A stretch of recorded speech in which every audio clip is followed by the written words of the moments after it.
Dios los bendiga mucho. Les saluda Michael Jonathan Sosa en el amor sublime de Jesucristo. Un abrazo desde la distancia. Este video abarca la lección del capítulo 10 de Daniel. Le pido que si todavía no ha leído el capítulo, por favor hágalo lo más pronto posible para que pueda disfrutar del contenido de este video. Se resalta que obviamente se están haciendo estos videos específicamente por el canal de YouTube para poder llegar a los juveniles de la iglesia en la cual yo asisto, pero cualquier otra persona que entre en contacto con estos videos, espero que sea de edificación, exhortación y consolación para su vida y sobre todo de bendición. Empezamos. La vida de Daniel ha sido una vida bien interesante. Hay unas cosas por las cuales Daniel se caracteriza. Y podemos empezar desde la oración. Daniel, algo que podemos resaltar en la vida de Daniel durante el libro es que Daniel no deja de orar y a pesar de en el mundo en el que él está presente, su fidelidad sigue estando ahí para el Señor. En cambio, Dios ha sido fiel a Daniel porque el Señor es fiel a su palabra. Y es bien interesante porque vemos la vida consagrada de Daniel y a su vez vemos cómo el Señor le revela acontecimientos, lo cual podemos ver que Daniel es una persona que está muy bien conectada al cielo. En este capítulo vamos a estar abarcando el principio de la visión que se le da, que de hecho es la última visión que Daniel recibe para la última visión del libro en general, lo cual se va a estar hablando en el capítulo 10, 11 y 12 y vamos a estar abarcando el capítulo 10. El próximo viernes el 11 y el del viernes de más arriba vamos a estar cubriendo el contenido del capítulo 12. Así que esta es una manera de introducción, cosas que debemos de resaltar: la oración de Daniel, la fidelidad de Daniel a Dios y la fidelidad de Dios a Daniel, porque obviamente Dios es fiel a su palabra y entendemos que Daniel es un varón muy amado y justo. Bien, esta última visión de Daniel que se dio alrededor del año 536 a.C., él aquí recibe con mayor claridad sobre la gran batalla espiritual entre el pueblo de Dios y obviamente los que quieren destruir al pueblo de Dios. Incluso hay más información detallada sobre el futuro en esta visión, específicamente las batallas entre los Ptolemaicos, que vienen siendo los reyes del sur, y los Seleucidas, los reyes del norte. Antes de esta visión, el Ciro, el rey, ya había permitido que los judíos regresaran a Jerusalén, pero Daniel se había quedado en Babilonia. Si ustedes hacen referencia atrás, se van a dar cuenta que en los estudios que estuvimos cubriendo, ya Daniel había consultado a los escritos del profeta Jeremías y se estaba dando cuenta que los 70 años ya se estaban cumpliendo, los 70 años del cautiverio. Así que ya los judíos ya se les estaba dando permiso para poder entrar a su tierra. Pero como dijimos, Daniel se había quedado en Babilonia. Nos podemos hacer la pregunta: ¿por qué no regresó Daniel a Jerusalén? Bueno, es posible que fuera muy anciano para hacer el largo y peligroso viaje, ya que Daniel tenía más de 80 años. Cuando Daniel llega cautivo a Babilonia, él tenía 15 años, él era juvenil, pero ahora tiene más de 80 años. Así que eso puede ser una posibilidad por la cual Daniel no volvió, o quizás los deberes en el gobierno, la responsabilidad en el gobierno se la hayan impedido. Otra razón puede ser que Dios le indicó que se quedara para que terminara la obra que se le había asignado. Así que hay varias razones aquí que se deben de considerar. Bien, Daniel probablemente estaba afligido por la pobreza de los cautivos repatriados y la continua mala noticia de la situación de Israel. Yo que leí el libro de Nehemías es bien interesante porque años después Nehemías se siente de la misma manera. Aquí vemos el compromiso de la persona con las cosas que son de Dios. Lo que al Señor le aflige a la persona que está consagrada y conectada a las cosas de Dios también le duele. Así que los samaritanos, que eran los que estaban en esas áreas, se opusieron a la reconstrucción del templo y la obra se había detenido. Esto lo podemos ver específicamente en Esdras capítulo 4, versículos 5 y 24. Ya que obviamente cuando empieza el libro de Esdras es cuando se dio orden a los cautivos que estaban en Babilonia, algunos judíos que empiecen a llegar. Y estas personas salen con Zorobabel, que es el líder político. Esdras viene siendo el líder espiritual, pero Esdras llega un tiempo después. El texto hebreo obviamente dice semanas de días cuando obviamente lo leemos, al describir el periodo de aflicción del profeta, para diferenciarlo de las semanas de años del capítulo anterior, de lo que hace referencia al capítulo 9 que estuvimos discutiendo en el video anterior. Daniel ayunó parcialmente, no porque la comida que sabía, no porque la comida se hubiera ofrecido a los dioses, sino para priorizar, darle prioridad a la oración. Adicional, también yo estaba leyendo, y algunos también se cree que Daniel no estaba leyendo cosas de deleite y de disfrute, porque eso tenía que ver quizás con alegría, y Daniel no se sentía alegre, que quizás también se limitó de comer esos ciertos tipos de alimentos. Lo que sí sabemos es que estuvo ayunando parcialmente, lo que se cree que fueron 21 días. De ahí es que sale el famoso el ayuno de Daniel de 21 días. ¿Qué hacía Daniel en estos tiempos? Daniel estaba orando y clamando a Dios, ¿ok? Así que cuando hablan del ayuno de 21 días, usualmente el propósito es que están orando y clamando a Dios por una petición en específico. Recuerde que cuando haga su petición, que vaya conforme a la voluntad de Dios. Hablemos de geografía aquí. El río Hiddekel, el río Tigris, estaba a unos 32 kilómetros, o sea, unas 20 millas de Babilonia. Si usted mira en el mapa que está en el fondo de este slide, va a ver que dice Irak. Bueno, Irak era donde habitaba, o mejor dicho, Irak es lo que antes se conocía como Babilonia. Debido a la edad avanzada de Daniel, que tenía 84 años, se entiende que él no emprendió el difícil y agotador viaje a Israel con los otros judíos, sino que obviamente siguió como funcionario del gobierno de Babilonia. Si usted mira en el mapa a la izquierda, va a notar que dice Israel. En este caso sería a mi derecha, a la derecha del video. Y el río Tigris, obviamente, está a la... Aquí se me hace un poco difícil decir mano izquierda o derecha. Pero a mí, bueno, si levanto esto a izquierda, pero ni modo. A su derecha, pongámoslo de esta manera, de lo que usted está viendo, tiene el río Tigris. Pues de donde estaba Babilonia al río Tigris habían unas 20 millas y se cree que fue ahí que Daniel recibió la visión de la que vamos a estar cubriendo o parcialmente cubriendo en la lección o en el video de hoy.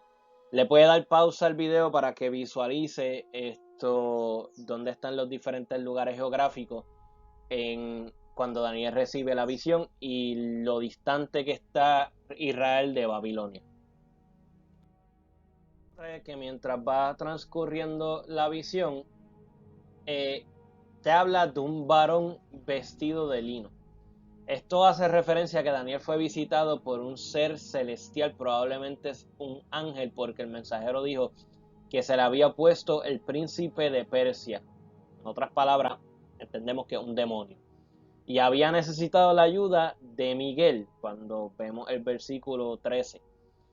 A pesar de asemejarse a la descripción de Apocalipsis 1, 12 al 16, una clase que nosotros los juveniles estuvimos trabajando del aspecto físico de Cristo, el ángel con forma de varón vestido de lino, podemos hablar de que no era el Mesías preencarnado, o sea, no era Cristo.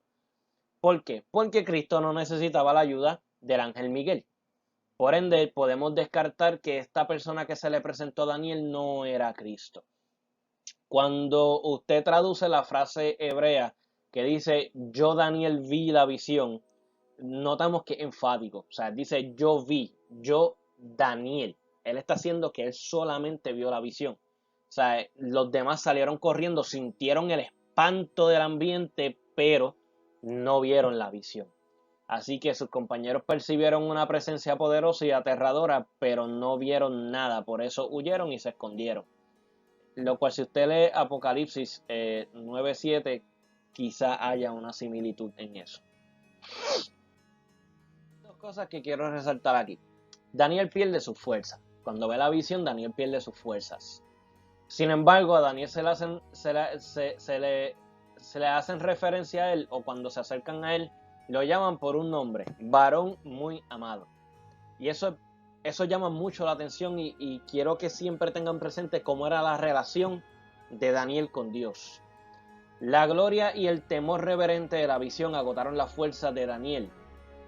Entonces, la mano de un ángel lo tocó y lo levantó sobre sus manos y rodillas. Daniel fue fortalecido cuando ese ángel lo llamó varón muy amado y le dijo: no temas. Dios ama el mundo, y esto es bien claro cuando tú lees Juan 3:16, porque de tal manera amó Dios al mundo que ha dado su Hijo unigénito para que todo aquel quien Él cree no se pierda, mas tenga vida eterna. Quiero que tengan eso presente, porque sí, Dios ama al mundo, pero responde de una manera especial al amor y a la fidelidad de las personas que, como Daniel, son sus verdaderos siervos. Las personas fieles a Dios no tienen por qué temer cuando Dios les habla. Así que tenga esto presente, juveniles que me están escuchando, tengan esto presente. Es bien importante que haga y subraye esto que acabo de decir. O sea, Dios responde de una manera especial al amor y a la fidelidad de las personas que, como Daniel, son sus verdaderos siervos. Es bien importante que en un mundo como el que vivimos, siga honrando y siga respetando y obedeciendo a Dios, siga alabando y adorando a Dios. Nunca se desvíe de eso, porque nosotros como cristianos, viviendo una vida en adoración, es lo que nos caracteriza, es lo que nos mantiene en santidad y nos separa del mundo. Que llama la atención, y es que Daniel pierde sus fuerzas, como indiqué previamente. Daniel tuvo miedo ante la visión, pero el mensajero, el ángel que fue enviado, lo tranquilizó. Daniel perdió hasta el habla, pero el toque del mensajero se lo restaura. Daniel se sentía débil e indefenso, pero las palabras del mensajero lo fortalecieron. Dios puede sanarnos, y esto es bien importante, esto es un principio bíblico que podemos aprender aquí, es que Dios puede sanarnos cuando estamos heridos, darnos paz cuando pasamos por dificultades y fuerza cuando somos débiles. Alábalo si puede, como decía Gille Ávila. Así como Dios ministró a la vida de Daniel, confíe en que también lo hará contigo, juvenil que me escucha, joven que me escuche y hermano que me escuches, el que me escuchas, si no eres de los miembros de los juveniles ni de los jóvenes, y quizá era una persona que se topó con este video, quiero decirte que así como Dios ministró a Daniel, confía que también lo va a hacer con usted. Manténgase fiel al Señor. Algo bien importante que tenemos que abarcar aquí. Para resistir a este ángel, el príncipe de Persia tenía que ser sobrenatural. Y para oponerse a los propósitos de Dios debía de ser bien maligno. Por lo tanto, concluimos que era un espíritu demoníaco que procuraba influir sobre los asuntos políticos de Persia y contraponerse a los propósitos divinos. Otros pasajes de la Escritura también enseñan que hay fuerzas espirituales invisibles que influyen sobre los principados y los poderes mundiales. Si usted lee Efesios capítulo 6, versículo 12, obviamente te dice que nuestra guerra no es contra carne ni sangre, sino contra principados y potestades y todo tipo de maldad en las regiones celestes. El ángel anónimo que vino a fortalecer a Daniel, pues quiero hacer la salvedad. A este ángel no se le menciona el nombre, ¿ok? Así que el ángel anónimo pudo prevalecer sobre el demonio aliado con Persia solo porque el ángel Miguel lo ayudó. Miguel, que significa el que es como Dios. Yo he leído traducciones que dicen que en forma de pregunta, ¿quién es como Dios? Tocayo mío, Michael, en inglés. Miguel es uno de mis personajes favoritos de la Biblia también, de hecho. Yo he mencionado mucho en estos videos. El ángel Miguel es el ángel guardián de Israel. Y el Nuevo Testamento lo llama arcángel cuando usted lee Judas capítulo 1 versículo 9. De hecho, versículo 9 porque solamente tiene un capítulo. Gracias a la ayuda del arcángel Miguel, el mensajero de Dios por fin llegó. Las respuestas a nuestras oraciones, nota aclaratoria, las respuestas a nuestras oraciones pueden verse estorbadas por obstáculos invisibles. No espere que las respuestas de Dios lleguen fácil o rápidamente. La oración puede ser desafiada por fuerzas del mal. Así que ore con fervor y constancia, sea constante en la oración. Luego espere a que Dios conteste en el momento oportuno. Bien importante que entiendan ese principio, porque muchas veces entramos en el pánico, pero Dios no me contesta, pero ¿qué pasa? Siga orando, porque en el ambiente celestial están pasando cosas, y más cuando usted está orando en la voluntad de Dios y a favor de la voluntad de Dios y por la voluntad de Dios. Bien, en este versículo 13 hay hay varias cosas que podemos contemplar, de hecho. Aquí podemos hablar de la oposición a los propósitos de Dios. Este versículo es uno de los ejemplos más claros en el Antiguo Testamento de que ejércitos de demonios se oponen a los propósitos de Dios, que las luchas terrenales a veces reflejan las que tienen lugar en los cielos. Y el ayuno y la oración pueden influir sobre ese resultado. Bien importante que tenga presente eso. El príncipe de Persia sería la cabeza de las fuerzas espirituales que comandarían a la pecadora nación de Persia, especialmente en sus relaciones con el pueblo de Dios. Miguel es un antiguo ángel. No se explica la exacta naturaleza del conflicto ni por qué el mensajero no pudo derrotar al príncipe. Pero sí se sabía que había oposición al propósito de Dios y eran influencias demoníacas. Vamos a hablar de estas influencias. Hablemos de los ángeles. Algunos ángeles tienen influencia sobre determinadas naciones. El gobernante de Persia, un ángel malvado cuya habitación estaba en los lugares celestiales, o sea, un dominio invisible, intentó retener a los cautivos israelitas para que no regresaran a su tierra natal. Esto nos revela el gran dominio que tales principados y potestades de las tinieblas pueden ejercer sobre las naciones. En este mismo capítulo encontramos otros dos príncipes angelicales que gobiernan naciones. Miguel, uno de los principales príncipes, gobierna y guarda actividades relacionadas a Israel. Esto lo podemos apreciar en el versículo 13. Y el príncipe de Grecia, en el versículo 20, quien tal y como fue profetizado, finalmente vendrá e impondrá su predominio sobre el príncipe de Persia, que en aquel entonces era el que estaba prevaleciendo. Así que, yendo más allá, el príncipe de Persia y el príncipe de Grecia, pues, vamos a ponerlo de esta manera. Hay demonios poderosos asignados a las naciones del mundo para que se opongan a las fuerzas de Dios y fomenten la maldad y la impiedad entre el pueblo.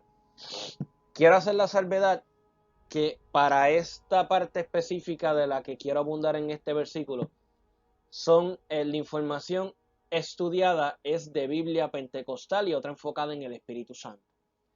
Que durante el tiempo que he estado hablando o durante mi estudio, el que me conoce sabe que pues yo abundo en ciertos temas y quizás estar abundando en este tema ahora puede ser como que, mira, Michael está ahora abundando en este tema.